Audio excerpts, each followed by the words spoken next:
चालू करेंगे अपना नेक्स्ट टॉपिक। अच्छा, लीन कब कब रहता है बोलो? जब गुड्स किसके पास है, या फिर सेलर के एजेंट के पास, या सेलर के। Very good. और सेलर क्या कहलाता है? गुड्स तो चलेगा, ओनरशिप तो चलेगी किसके पास?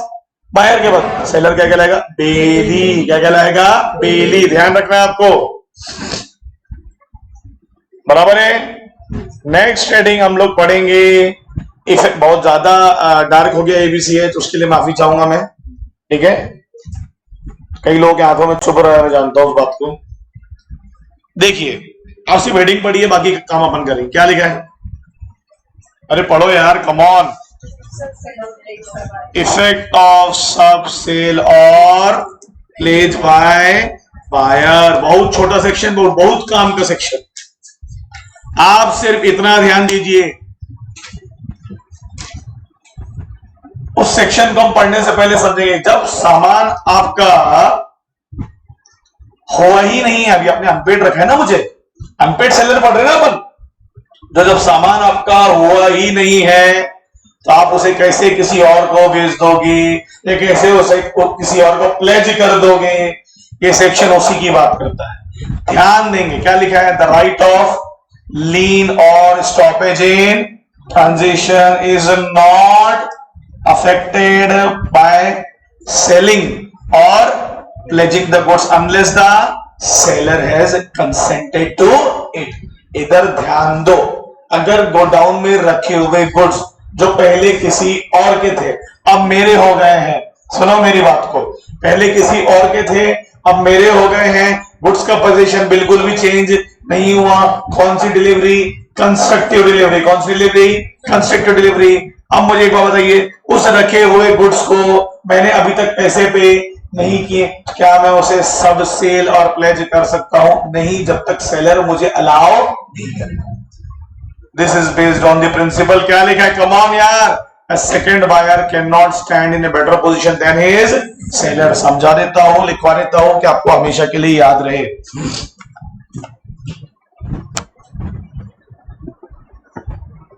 ध्यान देना, अगर मार्कर चल जाएगा तो। ए ने चल जा भाई, अपने गुड्स बी को बेचा, ध्यान देना, और गुड्स जो है वो वेयर हाउस में ही रखे।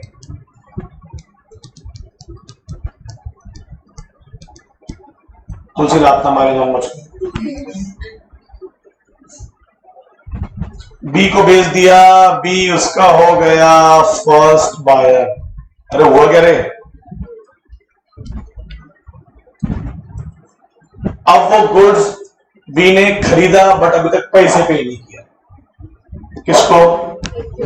Original seller.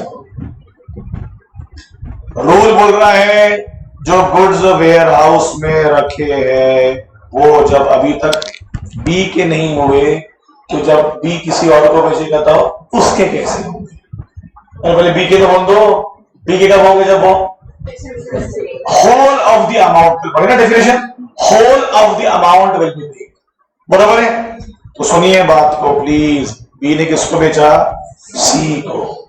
सी के नीचे लिख देता हूं बच्चों में सेकेंड बायर। क्या लिखूंगा? तो रूल क्या बोल रहा? सुनो यार, come on.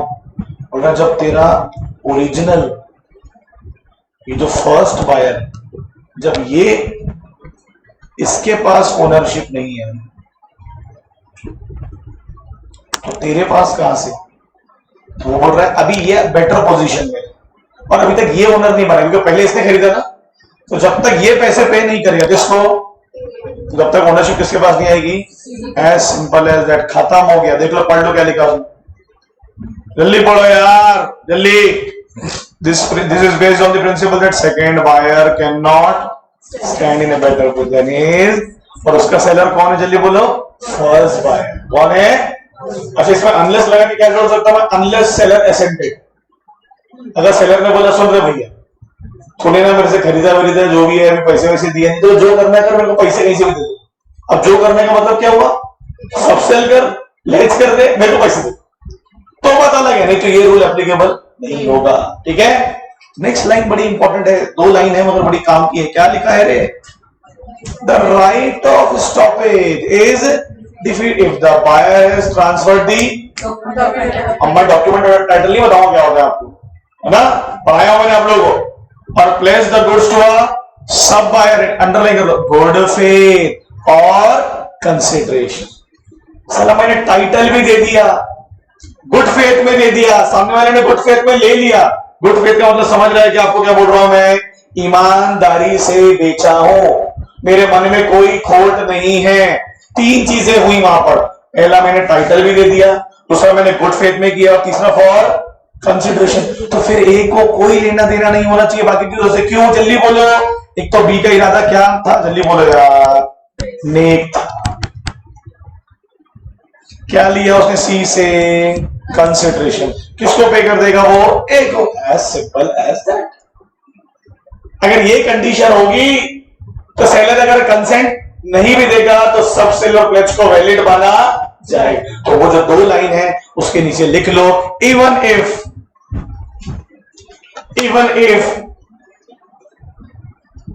No consent is taken. सही है ना?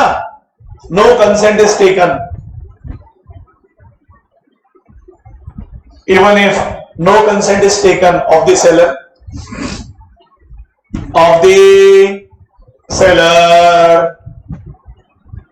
the first buyer, आवाज आ रही ना? Very good. The first buyer sell the goods to the second buyer,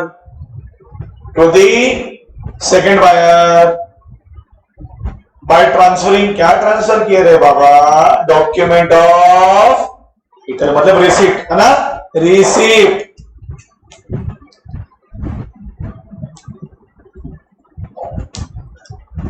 with good faith and consideration. अब अगर मैं थोड़ा सा डिटेल में जाऊं मेरे बच्चों, सर जो ये आपने अभी लिखाया हमको ऐसा क्यों लग रहा है कि ये ज्यादा होता है? क्योंकि ये हो सकता है ना, जो ऊपर वाला रूल है वो हमको बोल रहा है ऐसा मत करना। किसके फेवर में बात कर रहा है वो? सेलर। किसके फेवर में? एक्चुअली ये भी सेलर के फेवर में बात कर रहा है। तो जो भी कंसिडरेशन तो लेगा किससे? सेकंड बायर से। किसको पे कर देना? सेलर। किसको पे कर देना? बहुत सारे होलसेलर और रिटेलर के बीच में अभी भी बहुत सारा काम क्रेडिट पे चलता है। क्या करते हैं रिटेलर? पहले सामान को बेचते, अपन कौन हो गए? तो सेकंड बायर हो गए। तो क्या वो सामान अपना नहीं हुआ क्या? Very good. इस एग्जांपल को पढ़ो और खेल खत्म करो। चलो क्या लिखा बच्चों? पढ़ो। A sold certain goods to B off, goods are handed over to the. अब रेलवे के पास जब गुड्स गए तो सुनो ना, रेलवे देगा कि रिसिप्ट, और आपको भी मिलेगी कि रिसिप्ट। तो आपको लेके आना मुंबई में, आना ना, रिसिप्ट दिखाना गुड्स। रिसिप्ट मतलब डॉक्यूमेंट ऑफ टाइटल। क्या मिलेगा? Document of title. In mean time, what is mean time? Goods train में ही थे। अरे गुड्स ट्रेन में ही थे। B sold this goods to C. B ने सी को फोन किया, सुन भैया वो माल आ रहा है ट्रेन से, अब वो तेरे को भेज दे रहा हूं, ये जो रिसिप्ट मेरे को मिली थी तो लेके चले जाना सामान लेके। C for consideration. What is consideration? I hope you understand. B becomes insolvent. चलो बी गलती से क्या हो गया? A can still exercise his stoppage in. Why? Because B becomes, अगर बी इंसॉल्वेंट नहीं होता तो वो right of stoppage transition use नहीं करता। बी बिकम्स इंसॉल्वेंट को अंडरलाइन कर लीजिए। उसका रीजन बताओ ना सर। जिसको पैसे मिले वो इंसॉल्वेंट हो गया ना। सुनो ना, जिसको पैसे मिले वो इंसॉल्वेंट हो गया, तो क्या मैं ऐसा कह सकता हूं कि जो ओरिजिनल सेलर है वो तो अभी भी क्या अनपेड है? बराबर है ना? पहले बी ने सी से क्या लिया? कंसिडरेशन, मतलब वो क्या हो गया? इंसॉल्वेंट। तो मिला नहीं ना किसको? ओरिजिनल सेलर को। तो बोलेगा भैया ये गुड्स मेरे अभी, पहले मुझे पे करो फिर गुड्स को। ये बहुत इंपॉर्टेंट एग्जांपल। दोनों का मिक्सचर है, ऊपर जो चीज पड़े दोनों का मिक्सचर, ठीक है? सिर्फ मुंडी नहीं लाना है, चेतना समझना भी है। अगर वो इंसॉल्वेंट नहीं होता तो एग्जाम्पल चेंज हो जाता, फिर ए को कोई फर्क नहीं पड़ना चाहिए, क्योंकि ए को सिर्फ कैसे मतलब होना चाहिए? पैसे से। कैसे? वो इसलिए फर्क पड़ रहा है क्योंकि बी क्या हो गया है, और ओरिजिनल बायर कौन है? बी ही है। एक्सेप्शन पढ़ लो, खत्म करो, साले को बहुत हो गई। क्या लिखा एक्सेप्शन में देखो, कब कब लीन और स्टॉपेज खत्म हो जाएगा। Come on, when the seller ने इम्प्लाइडली मुंह से बोल दिया, अरे तेरे को जो करना है कर ले, तेरे वो गुड्स तो लेके नाचना नाच, समझ रहे हो? जो क्या कर रहे हो, बेच दे, गिरवी कर दे, किसी और को बायर बना दे, जो करना कर। अगर मेरी क्या है, तेरे को कंसेंट है, और कंसेंट कैसे मिलती है, लिख दो वहां पर, एक्सप्रेस और इम्प्लाइड और कस्टम और यूसेज ऑफ, एक्सप्रेस और इम्प्लाइड और कस्टम और यूसेज ऑफ ट्रेड। कैसे मिलेगी consent? Yes Jain, yes Jain, कैसे मिलेगी कंसेंट? एक्सप्रेस मिलेगी। अच्छा, आवाज नहीं जा रही ना मेरी? कैसे कैसे सेलर बोलेगा बायर को बेच दो करके, बाहर में जाओ, इतना एक्स्ट्रा एफर्ट ले रहा हूं मैं साला, है? वेरी गुड, सोते रहो सालो घर पे। ना ना ना ना ना ना ना, पानी नहीं पीना है, पीना पूछे क्लास में, पहले पूछो मैं आई ड्रिंक। अबे मैनर, अबे तो स्कूल में मैनर सीखे, वो सिर्फ स्कूल तक थोड़ी ना थे, उसको जिंदगी भर अप्लाई करना। कमी लो, पूछो नहीं आए, बोलो तो शर्म आ रही, सोचो क्या दिन आ गया भैया। अरे हम लोग हंस भी रह रहे अंदर, मालूम बोलना मैं नहीं होता, मैं बकरी। वार फिंगर का मतलब होता है one who own the ship, और लिखा है ना one who own the ship, जिसका शिप है और जिसके शिप में दूसरों का सामान आ रहा है, one who own the ship. तो ये एग्जांपल वही बोल रहा है, क्या बोल रहा है, बोलो ना प्लीज, बोलो ना, पढ़ो ना example. A entered into a contract to sell certain cartons. What is cartons? कट्टे के डब्बे। हमारी फ्रेंड है, उसकी शादी हुई थी, मतलब नाम नहीं बोलता बेचारी, उसने ऐसे स्टेटस डाली इंस्टाग्राम पे, I am going Indore with having some cartoons. वही सब विवेक मंदिर से पढ़ी है, कार्टून कार्टून फर्क नहीं पता, मतलब विवेक कॉलेज से स्कूल वाले बुरा ना माने, स्कूल तो बहुत ही प्यारा है, जबरदस्त स्कूल है। प्लीज इसको एडिट कर दें, एडिटर नहीं देखो क्या लिखा उसमें, A entered into a contract to sell certain cartons in position of A, किसके पास है वो? Ship owner. अरे जिसका शिप है बाबा, किसको बेचने के लिए मर रहा है वो? बी को। And agree with B that the price will be paid to A from the, what is that mean? उसने बी को बोला तो जैसे ही अपने कस्टमर को, जैसे ही उनसे पैसे मिलेंगे मेरे को दे देना, तो उसने अलाउ किया ना, खत्म हो गया। अब आगे पढ़ लो क्या लिखा है, now B sold goods to C duly paid to, but anyhow B failed to make the payment to A. अब A wanted to write off. लीन क्यों बोल रहा है वो? क्योंकि शिप में है ना, शिप तो कॉमन है, शिप बायर का थोड़ी में, अभी तो बताया रे, वो एक ओनर का है जिसका काम है इसके सामान को उधर से इधर, तो जब बायर का नहीं है, इधर से मान लेते, सेलर किस हो गया, अल्टीमेट इंडिपेंडेंट। ऑर्डर, उसने ऑर्डर किया, फोन किया किसको? वार फिंगर को, ए बाबा सी को नहीं देने का, क्योंकि जो पैसे मेरे को मिलने चाहिए थे बी के थ्रू, वो अभी तक मेरे को मिले नहीं। क्या वो आगे पढ़ो ना बाबा, पढ़ो ना। Held that seller had that the rotor resale of goods by the, as a result is right to lien is, क्यों ऐसा हुआ? एक्सेप्शन हुआ ना, क्योंकि उसने उसको अलाउ कर दिया। सी की गलती है क्या? और बी से वसूल करे बस। तो इस एग्जांपल का क्या लिख देंगे? एक्सेप्शन। एक्सेप्शन कब का वाला एक्सेप्शन? जल्दी बोलो। अगर ओरिजिनल बायर ने नेक्स्ट बायर को क्या दे दिया? डॉक्यूमेंट ऑफ, उससे क्या ले लिया? कंसिडरेशन। और क्या बोला? गुड फेथ में। काय में? अरे उसका इरादा भी तो नहीं की था, उसका इरादा भी तो नहीं की था। बोले गुड फेथ कैसे प्रूफ होगा? तो डॉक्यूमेंट दे रहा तो गुड फेथ ही है, गलत इरादा तो नहीं है, ठीक है? अरे बराबर है क्या? जो बोलोगे क्या? थोड़ा जोर के देखो, तुम लोग ऐसे अगर कम लोग और नहीं बोलोगे ना तो फिर मैं भगा दूंगा क्लास में। चीख चीख के बोलो, आवाज आनी चाहिए, बोलो बराबर है क्या? अब हाउएवर में पढ़ो क्या लिखा है? The pledgee may be required by the unpaid seller using the first instance other goods and securities pledges available to him to satisfy his. And who is the pledgee? Just tell me, इसके पास goods गिरवी है, क्या कर रहा है बोलो, पढ़ो थोड़ा। अच्छा मुझे ये आप समझाइए, मुझे आप समझाइए थोड़ा। देखिए प्लेजर मतलब जो ओरिजिनल बायर थे जिसने गुड्स को गिरवी रखे, प्लेजी पढ़ो। मर गया ना वो तो कुत्ते के मौत, देखो क्या हुआ। द प्लेजी मे बी सुनो, may be required by the unpaid seller to use in the first instance other goods or securities of the pledgor available to him to satisfy his। क्या बोल रहा है बोलो, बोलो क्या बोल रहा है। वो बोल रहा है सुन, ये जो गुड्स तेरे को मिले ना, ये तो अपने पास है क्योंकि तूने पैसे पे, बट अगर तेरे पास ओरिजिनल बायर की कोई और गुड्स है तो मेरे को दे देना, मैं उसको बेच के पैसे वसूल कर लेता हूं। तो यहां पर क्या हो रहा है, ये जो ए है ना, हमें चलना रे,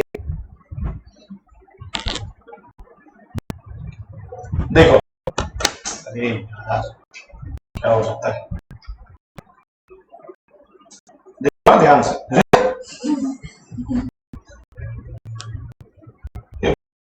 मंत्र पढ़ोगे तुम लोग, हाँ नहीं होना चाहिए।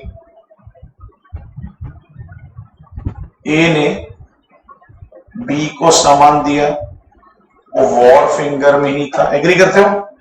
बी ने उसी वक्त जो सामान कहा था किसको भेज दिया, और ये बात ए ने उसको अलाउ किया था। अरे अभी तो बड़े, अभी ए ने अलाउ किया था, देखो जो करना है कर, अपने कस्टमर को बेच और मेरे को पैसे दे। ये क्या हो गया फिर, क्या हो गया बी के साथ, क्या हुआ देखो ना, बी को मिल, अरे इंसॉल्वेंट मान लेते हैं, यही मान के चलते हैं। बी बिकम, सी किसको पैसे पे कर चुका था, काय में, गुड फेथ में, वैल्यू में कर चुका था। अब रूल क्या बोल रहा है, जब ए ऑलरेडी कंसेंट दे चुका है तो बी से वो टाइटल तो नहीं ले सकता, अरे दिया ना, ठीक है। रूल क्या बोल रहा है, ए रिक्वेस्ट कर रहा है सी को कि जो गुड्स तूने भी खरीदा ना वो मेरे को मत देना, जो तेरे पास प्लेज में रखे। इस गुड्स के अलावा अगर तेरे पास बी के कुछ गुड्स है तो वो मुझे दे दे, मैं अपने क्लेम को सेटिस्फाई कर लूंगा। व्हाट इज माय क्लेम, बोलो व्हाट इज माय क्लेम। मुझे पैसे चाहिए ना, तो पैसे कहां से लो, क्योंकि आपने तो बी को दे दिया, बी ने पैसे डुबा दिया। तो what he is doing, he is requesting, देखो ना अगर आप उस लैंग्वेज को पढ़ोगे, the प्लेजी may be required by the unpaid seller to use in the first instance other goods or securities of the pledgor available to him to, समझा। अगर तेरे पास इस गुड्स के अलावा उसकी कोई और प्रॉपर्टी तो मुझे दे दे, मैं उसको बेच बाच के अपना पैसा वसूल करूं। हिंदी में लिख लेना उसको, इस गुड्स के अलावा। अब मे का मतलब क्या हुआ भाई, अगर है तो दे दे, नहीं है तो मत दे, कंपल्शन नहीं है। अगर ऐसा होगा, आपको ऐसा लगता है नहीं सर मुश्किल लग रहा है, वो भी क्यों देगा, है? वो भी क्यों देगा।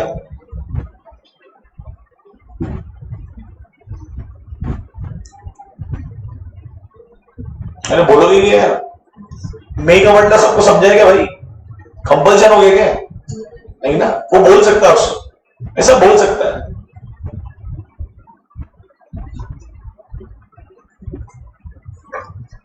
ठीक है, ओके। अरे बराबर है क्या, जो अदर गुड्स है जो तेरे पास उसने प्लेज किया उसके अलावा जो उसी के, किसके, ओरिजिनल बायर के अदर गुड्स होगा मुझे, कि मैं उसको बेच के अपना क्लेम सेटिस्फाई कर सकूं। अरे फर्स्ट इंस्टेंस का मतलब क्या बताओ तो, एग्जांपल, फर्स्ट इंस्टेंस मतलब फर्स्ट एग्जांपल जो हमने पढ़े ऊपर अभी। ठीक है, चलो आगे, आगे बढ़ो। क्या लिखा है, इफेक्ट ऑफ स्टार, ये तो हो गया।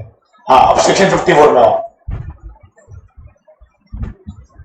बोलो राइट ऑफ रीसेल क्या बोलता है, बोलो। चलो मैंने आपको बताया था, आपको रीसेल का मतलब क्या होगा जल्दी। अगर बायर पैसे देने से इनकार कर दे तो ओरिजिनल सेलर अपने गुड्स को किसी और को, और मैंने कुछ शर्तें बताया था उसकी, पहले तो वो गुड्स आपको साबित करना पड़ेगा कि पेरिशिंग नेचर के, यानी आपको उसको बायर को कन्विंस करना पड़ेगा, देख तू नहीं खरीदेगा ना तो मेरे को नुकसान हो जाएगा, इसलिए मैं किसी और को। अच्छा, दूसरा क्या बोला था, नोटिस देना पड़ेगा, बताना पड़ेगा कि देखो भैया आपने नहीं खरीदा इसलिए मैं गुड्स किसी और को बेच रहा हूं। और मैंने आपको कल पढ़ाया था, अगर आप बिना नोटिस के बेचोगे तो क्या होगा बोलो? अगर नुकसान हुआ तो वो रिकवर, फायदा हुआ तो वापस करना पड़ेगा। देख लीजिए क्या लिखा है, फटाफट पढ़ो। पहले क्या लिखा है, रीजन पढ़ो।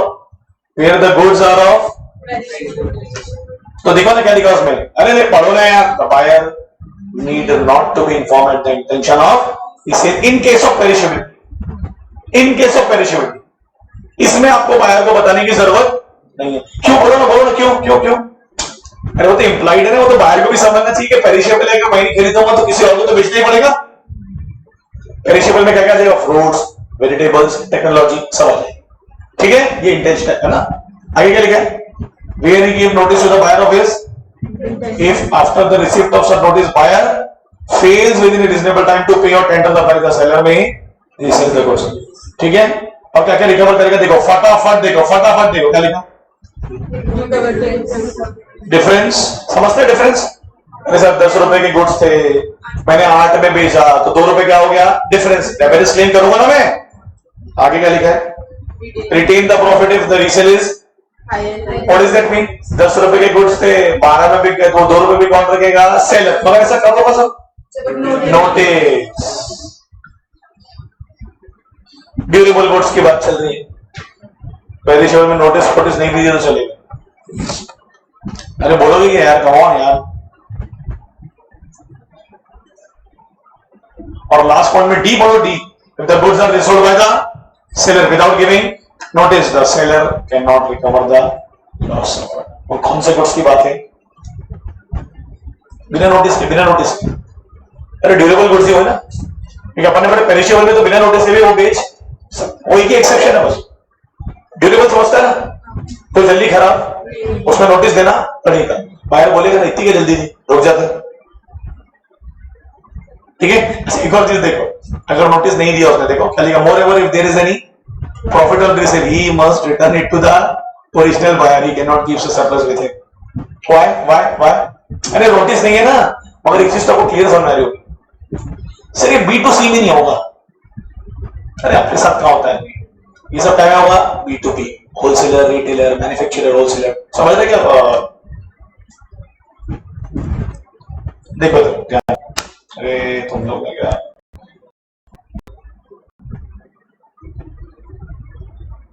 देखो गौर से, सेलर और बायर क्या बोल रहा है?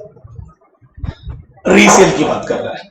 बोल रहा है अगर बायर प्राइस देने से मना कर देगा, इसके पास क्या क्या ऑप्शन होंगे?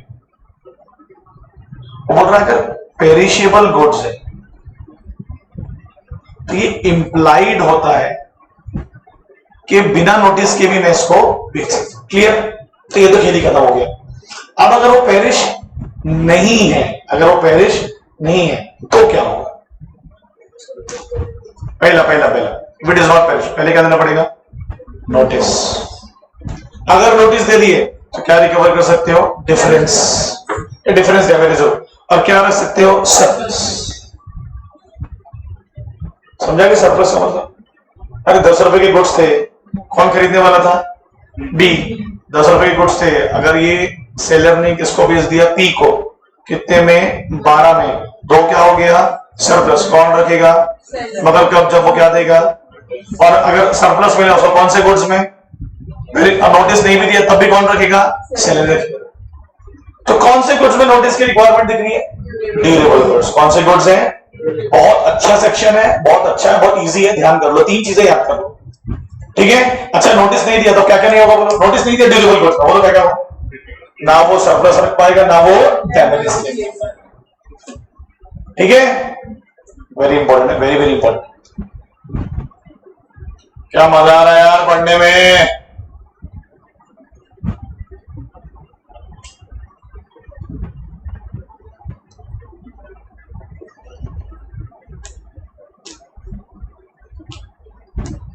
लिख ली, समझ ली क्या?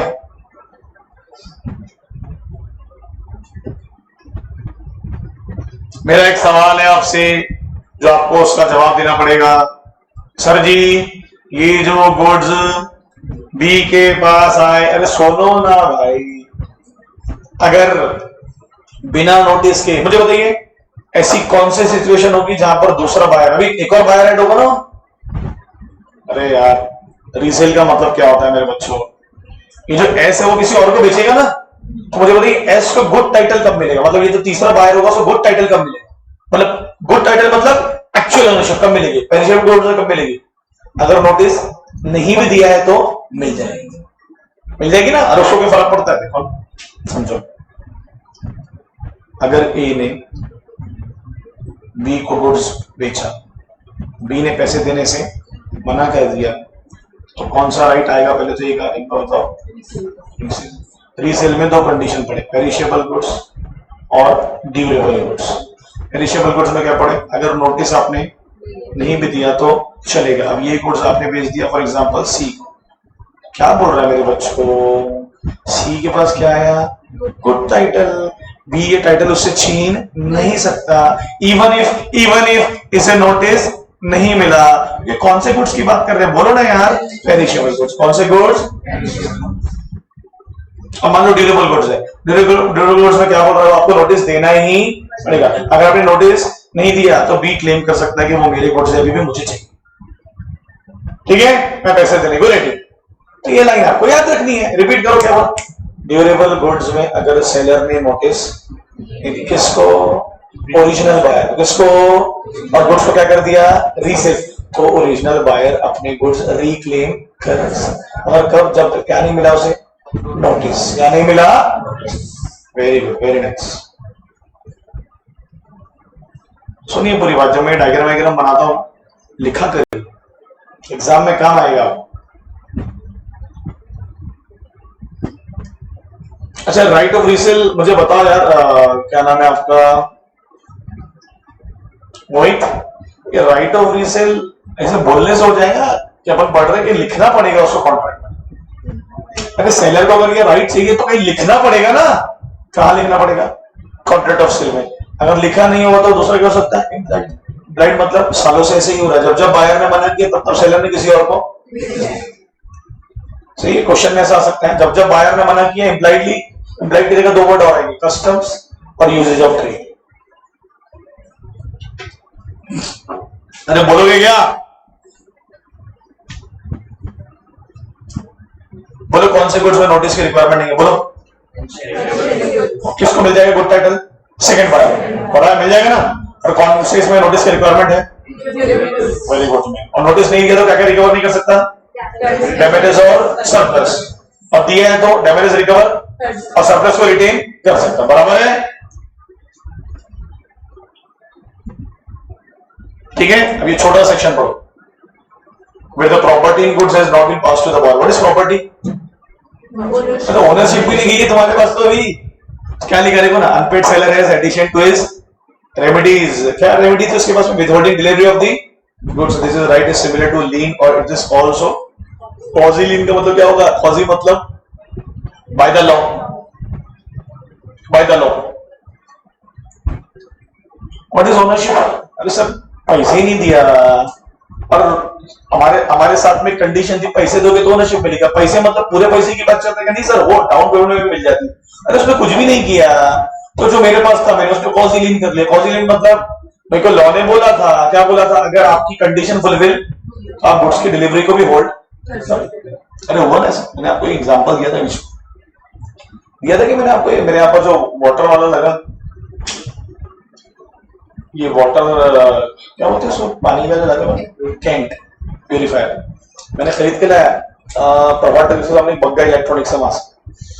तो मेरा फ्रेंड है बचपन का, मतलब बचपन में एक बार मिला था, उसका 15 साल बाद मिला, तो मैं उसकी दुकान गया, उसने पहचान लिया, और कैशियर मैंने बढ़िया, तो मैंने यार कैंट चाहिए और क्या चल रहा है लाइफ में, ऐसी बात किया, मेरे को लगा दुकान में बिठा देगा, मैं कर ले, आज के पास से दुकान थी, मैंने कैंट लिया, मेरे पास कैश नहीं था, 10,000 कैश था मेरे पास, 17-18 का कुछ हुआ, मैंने इसको पैक कर दिया, दोनों भाई थे, बोले कैसे पे करेगा, मैंने कैश में पे कर देता, मैंने तो भिजवा दे सामान, मैं घर से लाकर कर देता हूँ। उसने मेरे को हाँ बोल दिया, फिर अंदर से उसका छोटा भैया जो मेरे को पानी नहीं पिला रहा था बहुत देर, उसने कान में बोला तेनो मेनू नहीं है ना, पंजाबी में कुछ बोला उसने बोला एक काम कर तू तो कैसे ला लेगा? पहली बार हुआ मेरे साथ ऐसा, कभी ऐसा हुआ नहीं। तो मेरे को उस अंदर से बोला था, तो my wife was like he was absolutely right, वो उसकी पॉलिसी है, we have to follow it. तो जाओ पैसे लेके आओ। और समझेगा वो तो कंडीशन, तो मतलब मेरी नहीं हुई ना ओनरशिप, मगर मैं पैसे लेने में लेट करूंगा एक दिन दो, तो वो किसी और को रीसेल कर देगा। कंडीशन तो ये थी लाके देगा तू, बराबर है। तो मैं घर गया, घर से बाकी के पैसे लाया। मैं एक्चुअली ऑनलाइन पेमेंट नहीं करता ना ज्यादा। घर गया, घर से जाके रिक्शा भी लेके आया, मतलब मैं लेके जाऊंगा खा लिया, बहुत हो गया तो। अरे बढ़िया, विटामिन डी के साथ पढ़िए आप लोग, बढ़िया लग रहा है देख के मेरे को। अरे बराबर है कि नहीं? नेक्स्ट हेडिंग क्या पढ़ो? राइट ऑफ अगेंस्ट द, क्या क्या स्यू कर सकता है देखो। अरे क्या क्या मांग सकता है बोलो ना यार। पहले क्या मांगेगा सेक्शन में, इसको भूलना मत, जिंदगी भर याद रखना। मरते दम तक क्या लिखा है? अब तक 55, अब तक 55 के दो, 55 एक और 55 दो। अरे देखो ना 55 एक में क्या लिखा है पढ़ो। Where under a contract of sale the property, अरे वो थोड़ा डार्क हो गया, वो नोट्स में हाइलाइट हो जाएगा, आप बुक में देख लो, कोई दिक्कत नहीं। Where under a contract of sale the property in the goods has been pass to the ownership हो चुकी है। गुड्स कहीं भी रखे हो, भले वो गुड्स कहां रखे हो, सेलर के पास, मगर ओनरशिप किसकी हो गई है? बायर की। Buyer wrongfully neglect or refuse to pay for the goods according to the terms of seller may sue him for the, अगर कल से मान लो फ्लिपकार्ट ने एक पॉलिसी लाया, अगर गुड्स घर पे आ गए तो आपको देना पड़ेगा, तो यही है सीओडी। एक बार आपने ऑर्डर कर दिया तो भले पैसे का बर्डन उस वक्त नहीं है, मगर एक बार दरवाजे पे आ गए तो आपको देना। फ्लिपकार्ट काय के लिए स्यू करेगा? बोला आपको प्राइस के लिए। काय के लिए? 55 दो पढ़ो नीचे। अच्छा, मैंने जिस दिन क्लिक किया फ्लिपकार्ट की वेबसाइट पर, उस टी शर्ट पर तो मेरी हो गई ना, अरे ओनरशिप तो आ गई, भले उसका अभी तक पोजीशन नहीं है। 55 दो पढ़ो क्या लिखा? Where under contract of sale the price is on a certain day, एक दिन डिसाइडेड था, इररिस्पेक्टिव ऑफ गुड्स तेरे पास पहुंचे ना पहुंचे, तेरे को पैसे देने। गुड्स तेरे पास पहुंचे ना पहुंचे, तेरे को पैसे देने। Decided, the buyer wrongfully neglect or refuse to pay the price, the seller may sue him for the, although the property in the goods has not passed and the goods have been appropriate to the, example तो car का, आपने car खरीदा, उन्होंने बोला आप एक काम करिए, आज सैटरडे है, आज ना आइए, आप आइए मंडे को। मंडे को आइए, डाउन पेमेंट पे करिए, 6 लाख की कार है, 3 लाख रुपए, 3 लाख ज्यादा हो गया, 2 लाख रुपए, ठीक है। तो जिस दिन मैं कार देख के गया, उसकी टेस्ट ड्राइव लेके गया, मेरी हो गई क्या? कंडीशन क्या बोलती, कब पैसे पे करना? मंडे को। और कंडीशन मैंने फुलफिल कर दिया तो कार मेरी हो गई, बराबर है। उन्होंने एक कंडीशन रखी और डाउन पेमेंट के 1 हफ्ते के अंदर आपको बाकी का पैसा पे। तो मैंने 2 लाख रुपए पे कर दिया, अगले 5 दिन में कितना पैसे पे कर रहे हैं? 6 लाख। कितने? 6 में से 2 गए 4 ना, 4। तो मुझे बताओ कार का जो शोरूम है वो मुझे किसके लिए इश्यू करेगा? 6 के लिए 4 के? वो 4 प्राइस का हिस्सा है ना, बस वही लिखा, पढ़ लो, पढ़ लो, वही लिखा है। और वो 4 लाख के लिए मैं आना का नहीं कर रहा, मालूम क्या? रॉन्गफुली रिफ्यूज कर रहा हूं। हाँ समझा क्या? 6 में से क्या पे किया उसने? पहले 2 क्या था? Down payment. कंडीशन क्या रखा उन्होंने? डाउन पेमेंट के अंदर बाकी का बचा हुआ पैसा भी 1 हफ्ते में पे करना है। मतलब प्राइस ही मांग रहा है ना वो, कि डैमेज मांग रहा है? प्राइस। तो अगर आपने पे नहीं किया तो कार की ओनरशिप वैसे ही आपके पास नहीं थी और भी नहीं, ठीक है। एप्रोप्रिएट मतलब थोड़ा बताएंगे क्या? पेमेंट के साथ एडजस्ट करता है, yes, adjustment against the payment.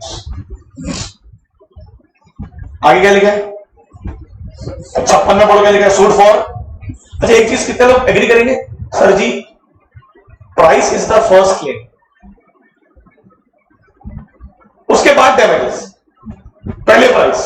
क्या लिखा देखो उसमें? Where the buyer wrongfully neglect or refuse to accept मतलब साला गोडाउन के सामने आके गुड्स खड़े करी तो पड़ा था, बोलते मैं गुड्स लूंगा ही नहीं, और रिफ्यूज टू पे द प्राइस, सेलर में sue him for damages for, अब डैमेजेस कौन से होंगे ये तो अपन टाइम पढ़े थे, section 73 of Indian contract act. चलो एग्जांपल दे देता हूं, छोड़ो समझो।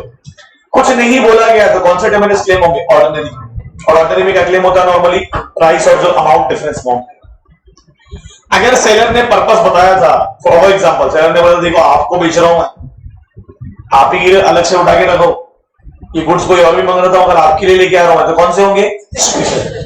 बराबर है क्या? अच्छा सेलर ने बोला था देखिए सर आप खरीदिए क्योंकि मैं अभी नया नया बिजनेस चालू किया हूं, है ना, तो इसलिए आप ही को बेच रहा हूं, तो प्लीज आपको ध्यान रखना इस बात को। मेरे लिए बड़ी खुशकिस्मती होगी अगर आप खरीद लेंगे। लॉस ऑफ अपॉर्चुनिटी आई तो क्या में आएगा? डेटोट्रेशन फॉर डिले। पढ़े हो ना, पेमेंट में डिले हो रहा है। अच्छा नुकसान हुआ बट बहुत ही छोटा नुकसान है, मांगी नहीं मार रहा हूं मैं, बहुत लग रहा है इशारा मारी मेरे को रिमोट। अच्छा मांग लिया मैंने, मेरे को लगा साला अगली बार गलती ना करे तो क्या होगा? नॉमिनल। अगर पढ़े होगे नहीं, इनडायरेक्ट डैमेजेस होते हैं उसमें, अरे होते हैं। इनडायरेक्ट मतलब किसी की गलती नहीं है बट नुकसान तो होंगे। अरे बराबर है क्या? अच्छा मेरे को उसने पैसे के लिए एक चेक दिया था, गुड्स पहुंच गया उसके दरवाजे पर, मैं चेक लेके गया बैंक, चेक हो गया डिसऑनर, क्या आएगा? Exemplary damages. अरे उसी दिन तो पढ़ाया था रे, जब चेक और निगोशिएबल इंस्ट्रूमेंट डिसऑनर होते हैं, मैरिज वाला जब क्वेश्चन आता है तो बोल गया क्या? पुनिटिव वही वाला आता ना, ये इज्जत गई ना। और आखिरी में क्या लिखा है? बोलो second test, repudiation of contract before. What is repudiation बेटा? Cancellation, where the buyer repudiate the contract before the date of delivery. What is that mean? सुना, 1 तारीख को मैंने फोन करके बोला मेरे को गुड्स चाहिए, उन्होंने बोला 10 तारीख को आ जाएंगे, मैंने 5 को फोन करके बोला नहीं दूंगा, नहीं लूंगा गुड्स में, मेरे को नहीं चाहिए। समझते हैं ना, एंटीसिपेटरी ब्रीच कहते हैं। अरे आपने डेट से पहले क्या कर दिया? मना, परफॉर्मेंस के पहले क्या हुआ? देखो क्या कर रहे हो। अरे आई है ना, वही लिखा देगा। क्या करेगा सेलर? बोलो, या तो 10 तारीख तक वेट करेगा या 5 को मान लेगा कि कॉन्ट्रैक्ट। अरे भाई एंटीसिपेटरी ब्रीच में यही पढ़े हो ना। अरे क्या होता है एंटीसिपेटरी ब्रीच का मतलब? परफॉर्मेंस के पहले अगर सामने वाला क्या कर दे तो आपके पास कितने ऑप्शन होते हैं? या तो आप उसी दिन मान ले कॉन्ट्रैक्ट कैंसिल हो गया, या फिर डेट तक। आपके हिसाब से ज्यादा बेटर क्या? उसी दिन मान लोगे, क्योंकि डेट तक वेट करोगे तो वो तो बोलेगा मैंने तो बोल दिया तो नहीं खरीदूंगा। अरे घुस रहेगा भाई। और लास्ट क्या है? Suit for interest. What is interest? बेटा प्राइस तो लूंगा, ब्याज भी लूंगा। ये सब बड़े बड़े बिजनेसमैन में होता होगा, छोटे बिजनेसमैन में पॉसिबल है, B2C में पॉसिबल नहीं। क्या लिखा पढ़ो? व्हेन देयर इज ए, अरे सर स्पेसिफिक एग्रीमेंट में तो याद दिला दिया आपने। स्पेसिफिक परफॉर्मेंस क्या होता है? स्पेसिफिक परफॉर्मेंस यूनिक, जिसका नुकसान का आप मेजरमेंट, जिसकी नुकसान एडिक्वेट रेमेडी जो सामने वाले के पास है वो कहीं और नहीं मिल। पढ़े हो कि नहीं पढ़े हो? अगर क्या ले रहा है देखो ना, सामने क्या बोलता है, बेटा पैसे तो लूंगा साथ में इंटरेस्ट भी रिकवर करूंगा। क्या करूंगा? इंटरेस्ट। अरे बराबर है क्या? और देखूंगा इफ से कुछ लिखा, if however there is no specific, there is no specific agreement. यहां से पढ़ो, यहां से पढ़ो, सामने देखो। If there is no specific agreement to the seller may charge interest on the when it becomes due from such day. What is that mean? Normal interest क्या होता है? पहले से डिसाइडेड। फॉर एग्जांपल मैंने गीतिका को बोला अगर तूने मुझे गुड्स नहीं, मेरे गुड्स के पैसे पे नहीं किए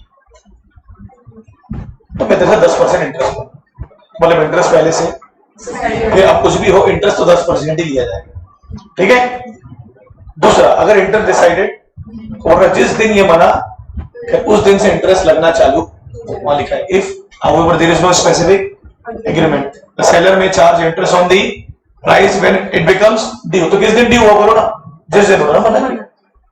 बराबर है। फ्रॉम सच डे ही में notify to the, what is notify? Communicate कर देगा कि देख भैया जिस दिन तूने मना किया मैं उस दिन से इंटरेस्ट क्या कर दे यारो। आपको एग्जांपल तो कंपनीज एक्ट में ऐसे होता है, जिस दिन वो लोग अपनी ड्यूटीज को फुलफिल नहीं करते हैं उस दिन से जिस दिन तक उन्होंने पेनल्टी पे, हर दिन का इंटरेस्ट उनको लगते जाता पर डे का 100 रुपए, पर डे का 500 रुपए, पर डे का 700।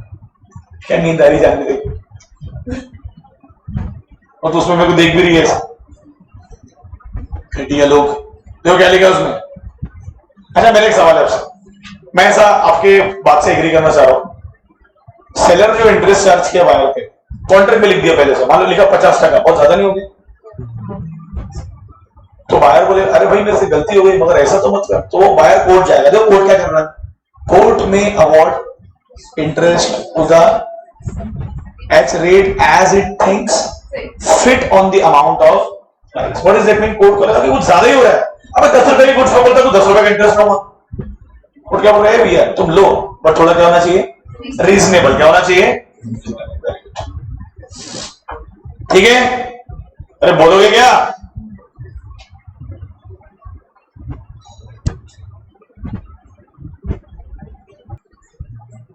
अगर मेरे को पता चला कि कोई गया, देखो फिर क्या करता हूं मैं।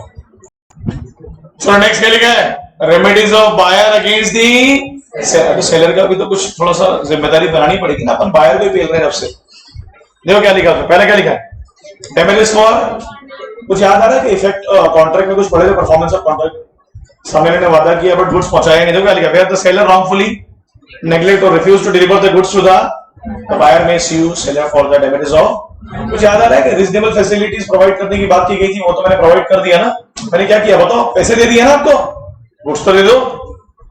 एग्जांपल पढ़ो, बहुत ही इजी और बहुत बड़ा एग्जांपल है, वो बहुत आसान है। क्या पढ़ो, ए और shoe manufacturer agree to sell at the rate of 1050 per pair, पैर नहीं पेयर।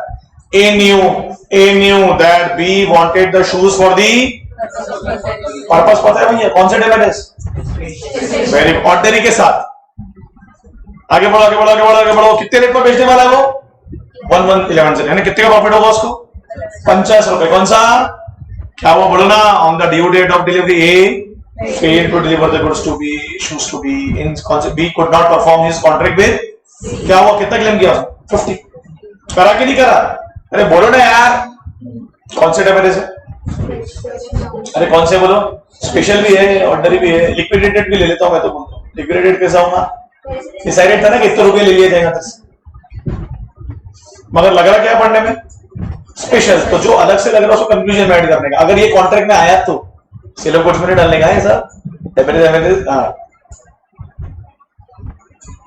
मेरे को लगता है ये स्पेसिफिक परफॉर्मेंस अपने रग रग में आ गया ना, याद है कि यूनिक, जो गुड्स तेरे पास है वो कहीं और से नहीं मिलेंगे, टाइम कम है, रेमेडी को कैलकुलेट नहीं कर पा रहा हूं, डैमेजेस मेरे लिए सफिशिएंट नहीं है।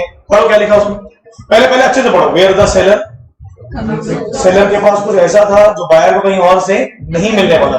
पढ़ो क्या लिखा उसमें, the buyer can appeal to the court, और क्या क्या बोलेगा देखो, कोर्ट क्या बोलने वाला देखो, the remedy is allowed by the court subject to this condition. पहले the court, the contract must be for uncertain, मतलब मुझे पता है मुझे कौन से गुड्स मिलने वाले, अनसर्टेन मतलब क्या होता है जो बल्क में पड़े हैं उसमें से अलग हो गए। आगे, the power of the court to order, कौन सा एक्ट है,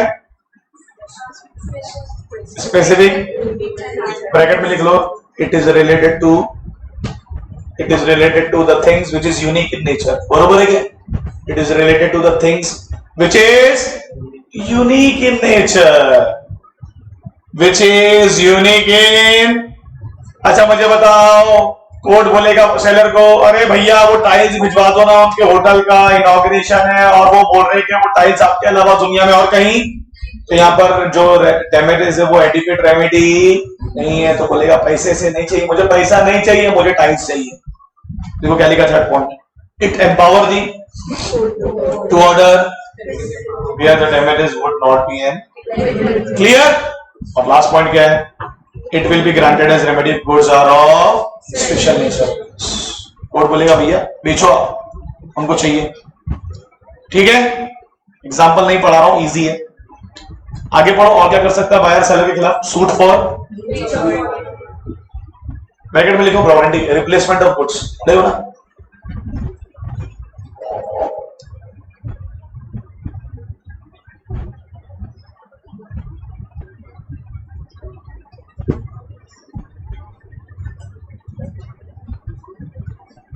ठीक है। अब एक काम करते हैं, इस पॉइंट को हम तब पढ़ेंगे जब हम सेकंड यूनिट पढ़ लेंगे, क्योंकि अरे कंडीशन वारंटी, इस पॉइंट को हम तब, तो याद रखना सिर्फ एक पॉइंट छोड़वा, क्योंकि सेकंड यूनिट। अब लास्ट पॉइंट पढ़िए क्या लिखा, अरे वो ये सर वो क्या बोले अपने एंटीसिपेटरी है ना, क्या किया सेलर ने, बोलो ना 10 तारीख को कुछ बेचने वाला था, 5 तारीख को फोन करके बोला कि नहीं बेचूंगा, तो क्या होगा, बायर क्या क्या मानेगा, या तो 5 के मान लेगा या 10 तक वेट करेगा ना। और लास्ट क्या, सूट फॉर, पढ़ लो क्या क्या होने वाला है, जो एग्जैक्टली वही लिखा जो पढ़े पने, अरे पढ़ लो क्या लिखा है, the right of the seller और the buyer to recover interest और special by law interest or dispute may be recoverable or to recover money paid where the consider is failed. मैं आपको सिंपल में बताता हूं, अगर इंटरेस्ट पहले से डिसाइडेड है तो, और कब लगेगा इंटरेस्ट, अगर आप प्राइस देने में क्या रहे हो, देर कर रहे हो। और अगर इंटरेस्ट डिसाइडेड नहीं है तो कौन डिसाइड करेगा, जल्दी बोलो, कोर्ट डिसाइड करेगा ना। और कैसा डिसाइड करेगा, रीजनेबल। और अगर अनरीजनेबल इंटरेस्ट डिसाइडेड है तभी कौन डिसाइड करेगा, अच्छा मुझे बताइए, क्या इंटरेस्ट हमेशा सेलर ही डिसाइड करेगा, बायर भी तो कर सकता है, क्या बोलेगा बायर, बोलो, सोचो अगर आपने गुड्स टाइम पर, तो मैं आपसे इतना इंटरेस्ट वसूल करूं, क्यों हंस रहा है, क्या होती ऐसे किया था उसका सर, फिर क्यों सर, सब ठीक है बराबर। पड़ोस में क्या लिखा है, अरे आपके काम की नहीं Janvi, in case of sale of cigarette, अरे बोलो, अरे यश जैन एक एग्जांपल दे रहा हूं तेरे काम का है, सुन, in case of sale of cigarette which turn out to be mildew, what is mildew, moisture हो गया, उसमें खराब हो गई, पीने लायक नहीं है, पढ़ो आगे, पढ़ो ना यार, पढ़ो ना। Unfit for the damages were awarded on the basis of difference between the contracted price and, ये सिगरेट पीने वाला ले रहा हूं कि बिजनेसमैन के बीच में हो रहा है, जिसने सिगरेट बनाया तो सिगरेट लेके बेचने, बराबर है। तो ये स्पेसिफिक नेचर के गुड्स हो गए ना, कैसे, अरे स्पेसिफिक हुआ ना भाई, सिगरेट खरीदूंगा तो अच्छी आनी चाहिए ना, कड़क कड़क, मुंह में डाले मतलब मजा आया, कौन थोड़े बहुत कष्ट लेता है उसके यहाँ पर, तो बहुत बुरी बात है, वेरी बैड। अगर पैसा है तो खाने में डालिए, थोड़ा सा खाना वाना खाइए, मगर ये सब नहीं। मैं पान खाता है तो सबको पता है, बीड़ी सिगरेट, छोटी बीड़ी, सिगार, जानवी, लाइट हेल्थ के साथ तो सिगार ही लग रहा है, बीड़ी छोटी सी लगेगी आपके सामने, ओनर कुछ भी नहीं। आगे बढ़ो, next, in case of absence of transfer of title और registration the purchaser can not claim damages, अगर टाइटल ही नहीं है तो आप डैमेजेस क्लेम नहीं कर। अरे टाइटल मतलब क्या, जब ओनरशिप ही नहीं है तो कहां से क्लेम कर रहा है तू, इसको एक्सेप्शन लिख दिया, इस एग्जांपल के आगे लिख देना एक्सेप्शन, ठीक है। अरे बराबर है क्या, क्या क्या राइट है बायर के, बोलो, पहला क्या है, डैमेजेस फॉर, सूट फॉर, उसमें चार है, क्या है, अगर गुड्स कौन से नेचर के हैं, स्पेसिफिक गुड्स क्या होते हैं पापा, पहले पढ़ा था, जो अलग करके रख दिए गए, क्या बायर और सेलर ने मिलकर डिसाइड किए थे तेरे गुड्स, और स्पेसिफिक गुड्स को और क्या बोलते हैं हम लोग, अनसर्टेन गुड्स, क्या बोलते हैं। अच्छा मुझे बताओ, दुकान में जाके मैंने बोला मुझे ये गुड्स चाहिए, तो ये हो गया स्पेसिफिक। दुकान में जाके मैंने सेलर को बोला मुझे ये गुड्स चाहिए, फिर वो अंदर से निकल के लाया, तो फिर क्या हुआ, स्पेसिफिक भी हुए, अनसर्टेन भी थे और असर्टेन भी, समझे ना क्या बोल रहा हूं आपको मैं, वेरी गुड। कोर्ट कब रेमेडी प्रोवाइड नहीं करेगा, क्या बोलेगा, रेमेडी इंपॉर्टेंट नहीं है तब, कि परफॉर्मेंस इंपॉर्टेंट है, क्या बोल रहा है कोर्ट, कि भैया परफॉर्मेंस इंपॉर्टेंट है, वहां पर रेमेडी एडिकेट नहीं मानी जाएगी, ठीक है। ये वारंटी वाला मैं आपको सेकंड यूनिट के बाद पढ़ा, क्लियर। अरे बोलोगे क्या, खत्म, काफी है, आपको नहीं घुसे, काफी। ऑप्शन सेल में